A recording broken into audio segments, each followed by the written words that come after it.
우리 역설의 하나님이라는 제목으로 하나님 말씀을 나누도록 하겠습니다. 제가 기도할 때 말씀드렸던 것처럼 지난주부터 저희 청년부는 모세가 만난 하나님에 대해서 우리가 하나씩 알아가고 있습니다. 모세가 어떤 사람이고 그 사람이 만났던 그 하나님을 우리가 만나기를 바라면서 이 주제를 시작했는데요. 우리 오늘 주어진 말씀을 통해서 모세가 만났던 그 역설의 하나님, 그 하나님을 우리 모두가 만나게 되기를 소망합니다. 오늘 제목이 역설의 하나님인데요. 이 역설이라는 표현, 우리 일상 속에서는 자주 사용하는 표현이 아니죠. 친구들이랑 이야기할 때, 야, 너 정말 역설적이다. 이런 말 쓰시는 분 계시는가요? 아무도 없을 거라고 생각이 됩니다. 역설이라는 이 말은 우리가 일상 속에서 자주 쓰는 말은 아닌데요. 그 뜻을 생각해 보면 제 나름대로 이 뜻을 여러분들께 말씀드리면 이렇게 이야기하고 싶어요. 굉장히 모순된 상황이에요. 앞뒤가 안 맞습니다. 그런데 이상하게 이 모순된 상황 가운데 우리 모두가 공감할 수 있는 진리가 숨겨져 있는 그 모습을 가리켜서 우리는 역설이라고 부릅니다. 이 역설이라는 표현이 우리가 그리스도인, 우리 일상 속에서 자주 사용하는 표현은 아닌데요. 근데 우리 그리스도인들, 정말 우리가 예수님을 나의 구주로 고백하는 그리스도인이라면 우리에게 있어서 이 역설이라는 표현은 굉장히 중요한 표현이고요. 우리 마음 가운데 새겨야 할 중요한 영적인 표현이라고 저는 생각합니다. 왜냐면요, 이 역설이라는 표현은 우리 하나님께서 일하시는 방법을 우리에게 정확하게 이야기해주고 있기 때문입니다. 우리 하나님은 굉장히 역설적인 상황, 우리가 이해할 수 없는 상황 가운데서 하나님이 어떠한 분이신지 하나님의 역사를 통해서 우리에게 보여주시기 때문에 이 역설이라는 표현은 우리 그리스도인들에게 중요하다는 것이죠. 그 대표적인 예가 십자가라고 할 수 있을 것입니다. 여러분, 우리 하나님은 전능하신 분이십니다. 그 하나님께서 당신의 그 크신 능력으로 하나님의 하나님 되심을 직접 보여주셔도 상관없는데 하나님께서는 그 방법을 선택하지 않으셨죠.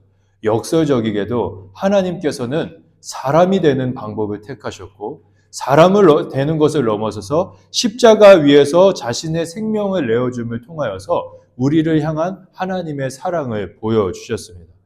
이렇게 우리 하나님은 역설적인 방법을 통해 일하시는 역설의 하나님이신 것이죠. 하나님께서는요, 우리가 슬퍼하는데 그 슬픔 가운데 세상이 알 수 없는 기쁨을 숨겨 놓으십니다. 우리가 살면서 우리의 스스로의 무능함을 느낄 때가 있잖아요. 그 무능함 속에 하나님께서는 특히 신기하게도 하나님의 전능함을 숨겨 놓으셨고요. 우리가 삶 속에서 느끼는 그 절망 속에 하나님께서는 우리를 향한 사랑과 소망을 숨겨 놓으셨습니다. 우리 하나님은 역설의 하나님이시라는 것을 제가 계속해서 말씀드리고 있는 것입니다. 이 역설의 하나님을 정말 생생하게 만날 수 있는 장소와 시간이 있거든요. 그 장소와 시간은 바로 광야라는 장소와 시간입니다. 광야가 어떤 곳입니까? 사막을 의미합니다. 사막은 불편함 그 자체이고 결핍의 땅을 의미하죠. 공간적으로서 바라보면 광야가 그렇지만 광야는 시간적으로도 표현할 수 있죠. 우리 인생 가운데 갑자기 찾아온 질병의 아픔이나 또 인생의 실패, 그 모든 것들을 가리켜서 우리는 광야라고 부릅니다. 이 광야라는 것의 의미는 1차적인 의미는 아까 말씀드린 것처럼 불평과 결핍을 의미합니다. 근데 참 놀랍게도 여러분, 이 광야란 시간은 우리 인생 가운데 찾아오면 단순하게 결핍과 불편함만을 의미하는 것이 아닙니다. 이 광야의 시간을 통하여서, 이 광야라는 그 환경을 통하여서 우리는 하나님을 새롭게 만나게 됩니다. 이러한 영적인 원리를 누가 잘 보여주고 있는가? 바로 오늘 말씀의 주인공이라 할 수 있는 모세가 우리에게 분명하게 이야기해주고 있습니다. 모세는 광야에서 무려 80년이라는 시간을 살았던 하나님의 사람입니다. 그는 그 광야라는 시간을 통해서 매우 불편한 인생을 살았죠. 하지만 그 광야라는 시간을 통해서 그 장소를 통해서 모세는 이전에 머리로만 알았던 그 하나님을 삶 속에서 생생하게 만나게 됩니다. 오늘은 광야에서 모세가 만났던 그 하나님, 그 역설의 하나님을 우리가 만나려고 하는데요. 그 역설에 하나님께서 광야라는 시간을 통해서 우리에게 주신 특별한 은혜들이 있습니다. 오늘은 그거에 대해서 두 가지로 나눠서 우리가 함께 생각해 보려고 합니다. 오늘 말씀의 주인공은 모세라고 말씀드렸습니다. 이 모세의 인생은 광야의 연속이었죠. 나이 40에서부터 삶을 다하는 120세까지 그는 80년 동안 광야에서 인생을 살아갔습니다. 사실 그의 인생에 있어서 광야라는 것은 태어날 때부터 시작되었죠. 모세가 태어났을 때 그 당시에 이집트를 다스리고 있었던 바로 왕은 이스라엘을 견제해서 그 당시에 태어났던 이스라엘의 유아들을 학살하기 시작했습니다. 그때 모세도 학살의 대상이었죠. 그때 그의 어머니였던 미리암은 그의 생명을 보존하기 위해서 3달 동안 아이를 꽁꽁 숨겼습니다. 그러나 더 이상 숨길 수 없자 이제 이 미리암, 모세의 어머니는 모세를 이제 갈대 바구니에 넣어서 나일강에 이제 떠내려 보내게 되죠. 이렇게 보면 여러분 모세라는 사람의 인생의 시작부터가 광야였어요. 이 광야를 거쳐서 이 시간을 거쳐서 모세는 놀라운 하나님의 일을 경험하게 되는데요. 나일강의 갈대 상자가 모세가 담겨진 갈대 상자가 흘러갈 때 그것을 애굽의 왕이었던 바로의 딸이 그 바구니를 발견하게 됩니다. 그리고 이 모세를 자신의 아들로 삼게 되죠. 그 이후부터 모세는 애굽의 왕자로서 40년을 살아가게 됩니다. 근데 여러분 성경을 보면은 이 바로 애굽의 왕자로서 모세가 40년을 살아가는데요. 그가 어떤 모습으로 살아갔는지 우리에게 정확하게 보여주지 않습니다. 그 내용을 아주 간략하게 이야기해 주는데요. 여러분 모세가 애굽의 왕자로 살아갔을 때 애굽 사람의 정체성을 가지고 살았을까요? 아니면은 나는 애굽의 왕자라는 신분을 갖고 있지만 나는 이스라엘 사람이라는 정체성을 가지고 살아갔을까요? 많은 분들이 애굽 왕자로만 살아갔을 거라 생각하시는데요. 신학자들이 이야기하기로는 모세는 이스라엘 사람으로서 애굽의 왕자로서의 그 신분을 갖고 굉장히 깊은 정체성의 혼란을 겪으면서 살아갔을 것이라고 이야기합니다. 신학자들이 이렇게 이야기하는 이유가 있는데요. 그 이유는 오늘 본문 말씀의 이 장면 때문에 그렇습니다. 오늘 11절의 말씀 우리 같이 한번 읽어보도록 하겠습니다. 함께 읽겠습니다. 시작. 모세가 장성한 후에 한 번은 자기 형제들에게 나가서 그들이 고되게 노동하는 것을 보더니 어떤 애굽 사람이 한 히브리 사람 곧 자기 형제를 치는 것을 본지라. 모세가 장성했습니다. 여러분과 같은 청년이 되었어요.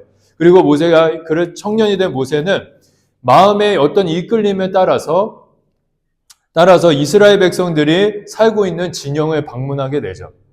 이 장면을 우리가 성경에서 우리가 이 장면을 읽을 때 우연히 모세가 이스라엘 사람들이 사는 곳에 방문했다고 읽습니다. 그런데 성경학자들은 그렇지 않다고 이야기해요.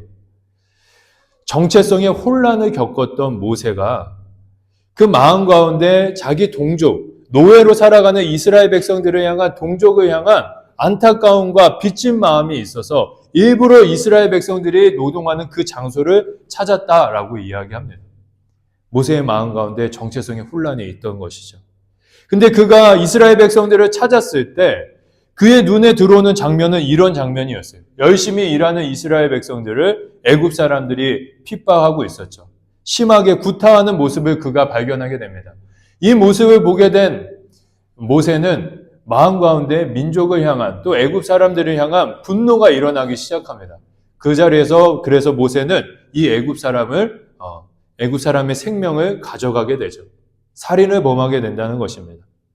그 다음에 모세는 자신이 죽인 이 사람을 모래 속에 감추게 되는데요. 그리고 나서 이틀이 지났습니다. 이틀이 지나서 다시 한번 모세가 이스라엘 백성들이 살아가는 진영에 방문하게 되는데 이번에는 이스라엘 사람들끼리 싸우기 시작하는 것입니다. 그래서 모세가 왜 같이 고생하면서 이렇게 싸우는지 그 싸움을 말려야겠다는 생각을 갖고 그들에게 가서 더 이상 싸우지 말라고 이야기하죠.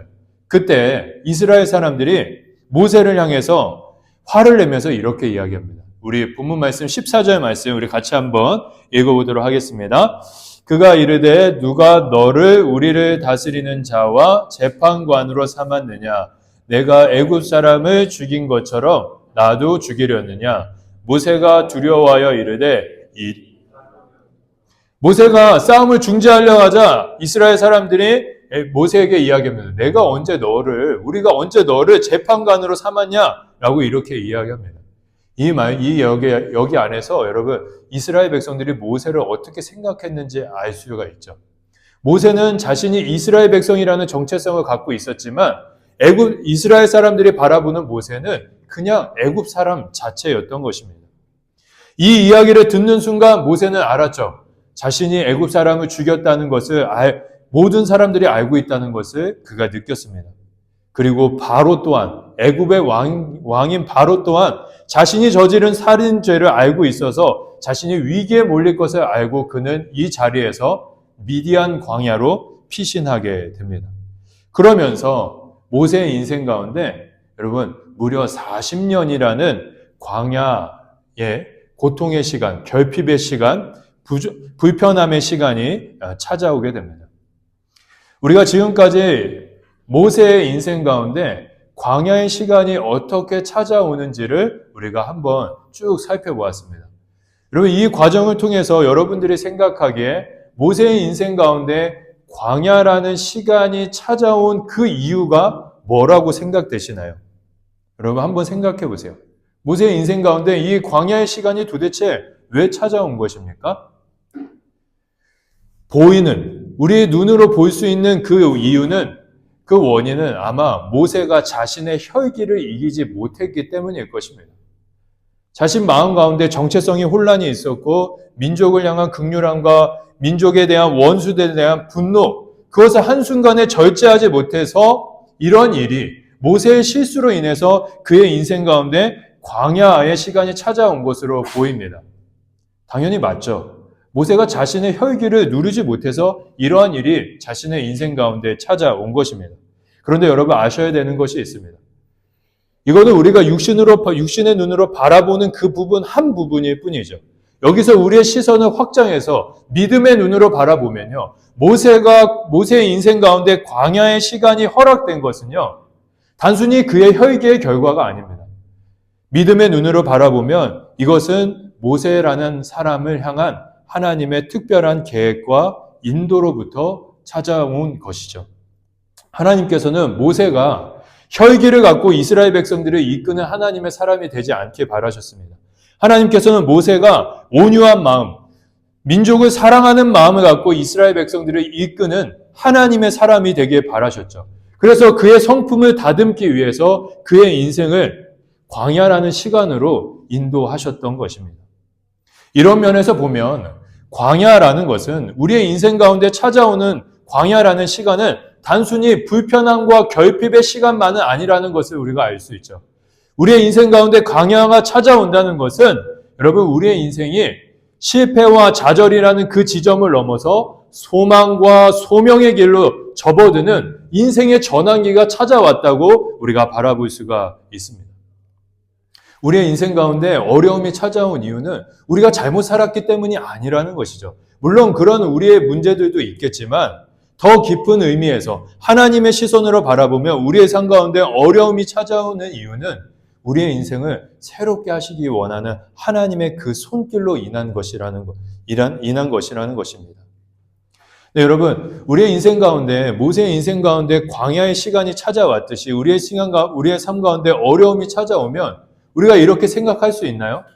우리는 이렇게 생각 못합니다. 우리가 본능적으로 우리의 인생 가운데 광야라는 시간이 찾아오면 우리는 내가 뭘 잘못했지? 그거부터 먼저 생각합니다. 그리고 이게 좀 더 생각이 깊어지면 하나님이 나를 벌하신 거 아니야? 라는 생각까지 이르게 되죠. 이게 좀 더 심해지면 영적인 침체가 와서 하나님을 원망하는 자리까지 우리가 가게 되기도 합니다. 그러나 여러분 기억하시기 바랍니다. 우리의 인생 가운데 광야라는 시간과 공간이 찾아온 것, 그것은 우리가 잘못 살았기 때문만은 아닙니다. 물론 우리가 실수해서 그러한 결과들을 만들 수는 있겠지만 그것이 우리의 인생 가운데 광야가 찾아온 그 의미의 전부는 아니라는 것이죠. 그 시간을 통해서 우리의 인생을 새롭게 하시고자 하는 그 하나님의 계획, 우리의 인생의 전환점을 주시고자 하는 그 하나님의 계획이 우리의 인생 가운데 찾아온 그 광야 가운데 숨겨져 있다라는 것이죠. 여러분, 이게 단순하게 우리의 인생에만 적용되는 것이 아닙니다. 우리가 사는 이 시대에도 동일하게 적용되죠. 여러분, 우리는 지금까지 한 번도 경험해 본 적 없는 초물가, 초고물가의 시대를 살아가고 있죠. 오늘 우리 청년들이랑 같이 함께 스타벅스 커피 한 잔 먹었는데, 커피 한 잔 그게 얼마였냐면 6,700원이었. 맞나? 재민아? 6,700원? 정확히 몰라요. 커피 한 잔이 여러분 6,700원입니다. 너무 비싸죠. 너무 여러분 뭘 하나 해도 재정적으로 부담되는 시기를 우리가 보내고 있습니다. 광야의 시간이 이 시대 가운데 찾아온 것이죠. 네, 여러분, 하나님께서 이러한 시대적인 어려움을 허락하신 이유는 단순한 우리의 잘못에 대한 결과가 아닙니다. 그런 것도 있겠지만 하나님께서는 분명히 이 어려운 시기를 통하여서 우리 대한민국 또 이 사회를 새롭게 하시고자 하는 계획을 가지고 계시고 그것을 지금도 이루어가고 계신 것이죠. 시대뿐만이 아니죠. 이제 예배를 시작한 우리 청년부도 마찬가지라고 저는 생각이 됩니다. 우리 청년부가 오랜 시간 동안 예배가 없었죠. 그리고 교회적으로 여러 가지 어려움을 통하여서 청년부는 관심 밖에 있었습니다. 이러한 광야의 시간을 허락하신 이유, 그 이유는 무엇일까요? 저는 믿습니다. 하나님께서 우리를 새롭게 하시고자 하기 위해서 이 시간을 허락하셨고 우리에게 다시 예배를 시작하게 하셨다고 저는 믿습니다. 예전에 우리의 모습은 그냥 함께 모여서 재밌는 이야기하고 떠드는 그런 모임이었다면 이제는 예배하는 공동체로 우리를 새롭게 하기 위해서 우리에게 다시 뭔가 시작하는 광야의 시간을 하나님께서 허락하셨다고 믿습니다. 여러분, 우리의 인생 가운데 또 우리의 시대 가운데 또 우리의 공동체 가운데 광야의 시간은 단순하게 결핍과 불편함만을 의미하는 것이 아니라는 것을 꼭 기억하시기 바랍니다. 이 시간은 우리가 다시금 하나님의 사랑과 우리 인생을 향한 하나님의 계획을 발견하는 은혜의 시간인 것입니다. 그것을 우리가 믿고 이번 한 주도 하나님을 따라 승리의 길을 걸어갈 수 있기를 예수님의 이름으로 축복합니다. 이어지는 내용을 좀 보면 이렇게 광야에 들어간 모세가 광야를 맴돌다가 너무 힘들었는지 이 그림에 있는 것처럼 우물가에 앉아서 쉼을 갖게 됩니다. 모세가 한참 우물가에서 쉬고 있을 때 미디안이라는 지역의 제사장, 그 지역을 다스리고 있던 사람이죠. 그 사람의 7딸들이 와서 물을 뜹니다. 근데 한참 물을 뜨고 있는데 거친 남자들, 목자들이 와서 그 여성들을 괴롭히면서 자신들이 먼저 물을 뜹니다. 그 모습을 지켜본 모세가 어떤 사람입니까? 여러분, 혈기가 너무 많아서 사람을 죽인 사람이에요. 이 광경을 본 모세가 다시 한번 그 마음 가운데 분노가 끌어올라서 그 목자들을 내쫓아버리고 이 7 여인들을 도와주죠. 이 모세의 도움을 받아서 이 여인들은 평소보다 더 빨리 물을 떠서 집으로 돌아가게 됩니다. 이 여인들이 집으로 돌아갔을 때 이 여인들을 아버지가 맞이해줍니다. 그의 이름은 르우엘이었는데요. 이 사람이 그 모든 스토리를 들은 후에 이 모세에게 너무 고마워서 모세를 집으로 초대해서 딸들과 함께 식사를 하게 됩니다. 그 상황에서 이 르우엘이라는 사람이 모세를 너무 마음에 들어했는지 그의 딸 십보라를 모세에게 주죠. 그러면서 모세가 그녀와 결혼해서 여러분 미디안 광야에서 40년 동안 목자로 살아가게 됩니다. 이렇게 40년을 살아가게 되는데요. 이 40년 동안 광야에 살아가는 모세의 이야기가 성경의 기록이 분량이 어느 정도냐면 이 한 줄입니다. 그가 40년 동안 미디안에 살았더라. 이 한 줄이에요. 40년을 한 줄로 요약해버린 것입니다. 여러분 40년 동안 모세가 광야에서 살았는데요. 그 광야에서 살면서 모세의 모습이 하나님의 계획을 따라서 광야에서 많이 변했을까요? 성경은 그거에 대해서 명확하게 이야기해주고 있지는 않지만 그의 모습이 조금씩 변해갔다는 것을 우리가 발견할 수 있는 성경 구절이 있습니다. 오늘 본문 말씀 19절의 말씀인데요. 우리 이 19절 말씀 같이 한번 읽어보도록 하겠습니다. 시작. 그들이 이르되 한 애굽 사람이 우리를 목자들의 손에 건져내고 우리를 위하여 물을 길어 양떼에게 먹였나이다. 여러분 이 이야기가 무슨 이야기냐면요. 일곱 여인이 자신의 아버지에게 물을 어떻게 해서 빨리 뜨고 왔는지를 설명하는 장면입니다. 근데 이 여인들이 모세에 대해서 설명하는데 모세에 대해서 아버지에게 뭐라고 이야기합니까? 한 애굽 사람이라고 이야기합니다. 이거 별 표현 아닌 것 같지만 여러분 굉장히 특별한 표현입니다. 왜냐하면요. 모세가 미디안 광야에 오기 전에 신분이 뭐였습니까? 왕자였습니다. 그 왕자로 살아왔던 그 귀한 삶을 살았던 그 사람이 이 미디안 광야로 오자 여인들에게 비치는 그의 모습이 그냥 평범한 애굽 사람이었던 것이죠. 그의 모습이 귀족에서 그냥 평범한 사람으로 이렇게 변화된 것입니다. 조금씩 깎여가기 시작했다라는 것이죠. 자, 다른 사람은 모세를 이렇게 바라봤는데요. 중요한 거는 모세 자신이 모세를 어떻게 생각하느냐가 중요하죠. 모세가 자신을 어떻게 생각했을까요? 우리 22절 말씀 같이 한번 읽어보도록 하겠습니다. 시작. 그가 아들을 낳음에 모세가 그의 이름을 게르솜이라 하여 이르되 내가 타국에서 나그네가 되었음이라 하였더라.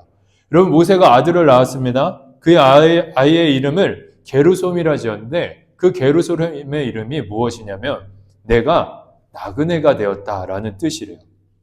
여러분 모세가 자신을 바라봤을 때 자신의 삶은 그냥 떠도는 인생, 나그네 인생으로 그가 인식했다라는 것이죠.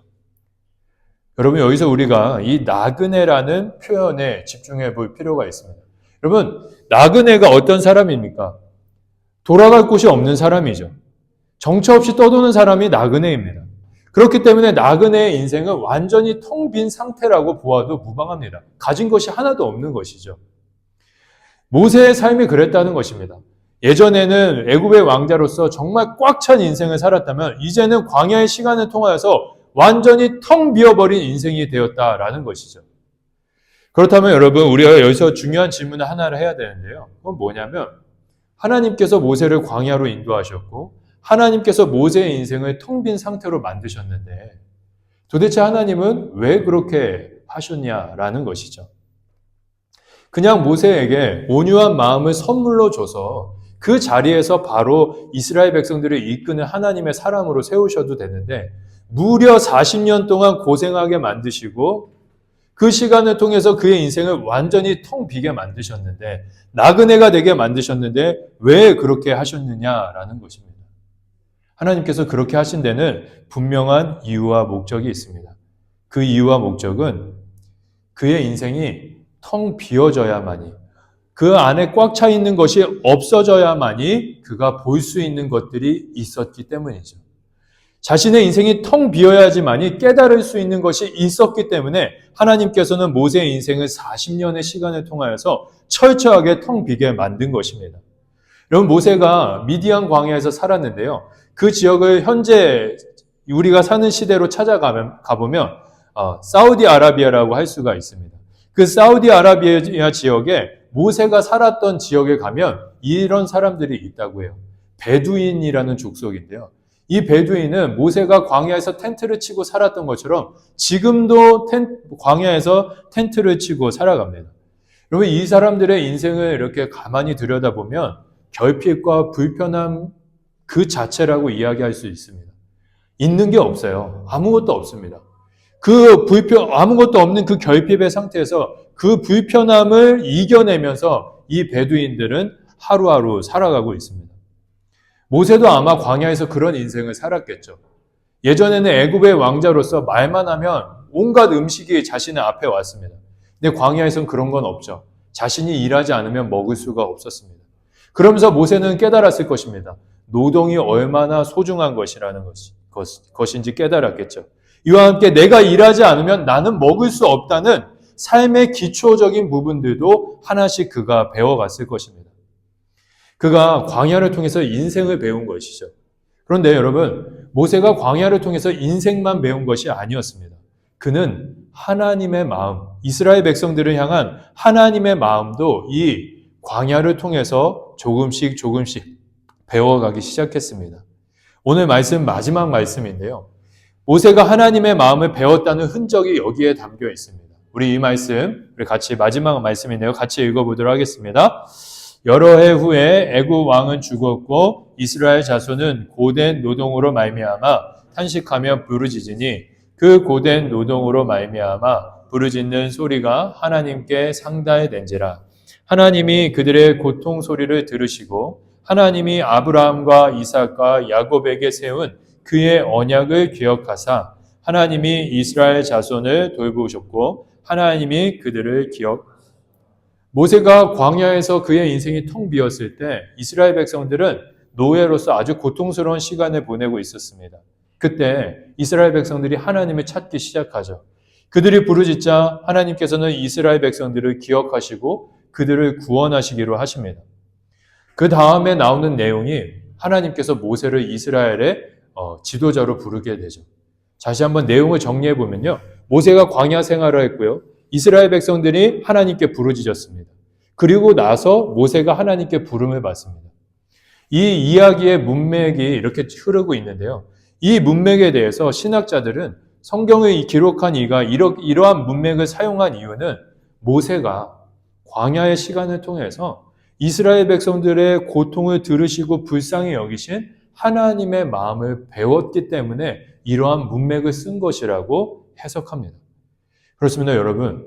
모세는 이 광야의 시간을 통해서 하나님을 배운 것이죠. 하나님의 마음을 깨닫고 보게 된 것이죠.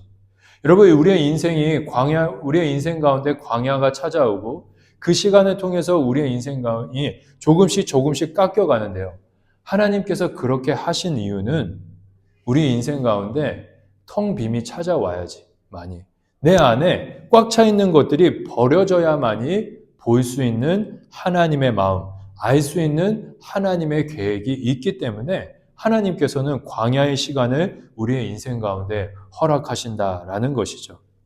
그렇게 여러분, 우리의 인생 가운데 광야의 시간이 찾아올 때 그 시간은 하나님을 원망할 시간이 아니라 내 자신을 비우고 하나님께 집중해야 할 은혜의 때인 것이죠. 저의 인생 가운데도 이런 시절이 있었습니다. 제가 원래는 목사가 되는 게 제 꿈이 아니었어요. 저의 비전은 체육 선생님에 대해서 아이들에게 복음을 전하는 거였습니다. 그래서 고등학교 때까지 열심히 운동을 했었는데요. 20살 때 시험 직전에 친구들이랑 운동하다가 장난치고 덤블링을 해가지고 발이 완전히 이렇게 나가가지고 시험을 못 보게 됐어요. 그 이후에 이제 재수해서 다시 대학을 가려고 했는데 그때 아버지의 사업이 완전히 무너지게 되었습니다. 그러면서 이제 하나님 앞에 기도하기 시작했죠. 기도할 때 하나님께서 저에게 목회자로서의 소명을, 부르심을 저에게 주셨습니다. 그리고 나서 제가 바로 신학교에 갔느냐? 아닙니다. 아버지께 제가 신학을 하겠다고 말씀드렸습니다. 아버지께서 강하게 반대하시더라고요. 6년 동안 아버지를 설득했습니다. 그리고 27살에 이제 대학을 들어가서 계속해서 아르바이트를 하면서 신학 공부를 해서 대학교를 졸업하고 신대원을 졸업하고 지금까지 왔습니다. 그 시간들을 돌아보면 한 10년 정도 걸렸거든요. 그 10년의 시간, 저에게 있어서는 광야와 같은 시간이었습니다. 아무것도 제 뜻대로 된 것이 하나도 없었어요. 시험을 보면 다 떨어졌습니다. 되는 것이 아무것도 없더라고요. 근데 그 시간을 통해서 저는 실패를 향한 하나님의 마음을 알았죠.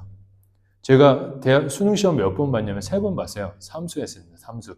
3번이나 봤는데 이런 광야의 시간을 통해서 저는 알았습니다. 실패 안에 담겨져 있는 하나님의 마음, 그리고 인생을 살면서 쓰러지고 실패하는 청년들의 그 마음들을 깨닫게 되었죠. 그러면서 그 시간들을 통해서 보이지 않는 청년들의 아픔과 그 마음들을 알기 시작하면서 청년 사역에 대한 비전을 가지게 되었습니다. 그래서 이전 교회에서 청년 사역 한 3년 하고 저희 교회에 오게 된 것이죠. 제 이야기를 여러분들에게 말씀드렸지만 여러분들의 인생 가운데도 분명히 공감되는 부분들이 있으실 거라 생각됩니다. 가져서 볼 수 있는 게 있지만 우리의 인생 가운데 없어야만이 볼 수 있는 것들이 있습니다. 그러한 것들이 있기 때문에 그러한 것의 대표적인 것이 하나님의 계획과 하나님의 뜻이기 때문에 하나님께서는 우리의 인생 가운데 광야의 시간을 허락하신다라는 것이죠. 우리 공동체도 마찬가지인 것 같아요. 하나님께서 지금 다시 우리 청년부가 예배를 시작하게 하신 이유도, 이 광야와 같은 시간을 허락하신 이유도 여기에 있다고 생각됩니다. 없어야만이 예배 볼 수 있는 것이 있기 때문이죠. 없어 보니까 어땠어요, 여러분? 예배 없어 보니까 어땠어요? 예배가 얼마나 소중한지 알았잖아요. 그렇죠? 없어야 볼 수 있는 것이 있다라는 것입니다. 그래서 여러분, 이러한 하나님을 향한, 역설의 하나님을 향한 믿음을 가진 그리스도인들은 자신의 인생 가운데 광야의 시간이 찾아오는 것을 두려워하지 않습니다.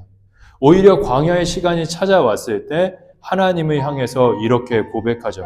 완전하신 나의 하나님, 의의 길로 나를 인도하소서. 행하신 모든 일 주님의 영광 다 경배합니다. 광야의 시간이 세상 사람들이 보기에 실패라고 여겨져도 그 광야의 시간은 하나님, 완전하신 하나님께서 인도하신 것이고 그 시간을 통해서 우리의 인생 가운데 이루실 것을 우리 그리스도인들은 믿기에 광야의 시간을 우리는 두려워하지 않습니다.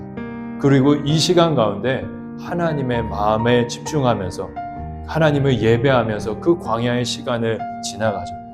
모세가 광야에서 만난 하나님이 그 하나님이었습니다. 그는 그 하나님과 동행하며 광야의 시간을 지날 때마다 하나님을 진실되게 예배했습니다. 여러분, 우리가 이러한 믿음을 갖고 이 땅을 살아갈 수 있었으면 좋겠습니다. 우리의 인생 가운데 보여지는 것에 매이는 것이 아니라 보이지 않는 그 하나님, 그 한 분만을 바라보며 광야와 같은 이 시대 우리의 인생길을 믿음으로 걸어가는 우리 모든 청년들의 삶이 되기를 예수님의 이름으로 축복합니다.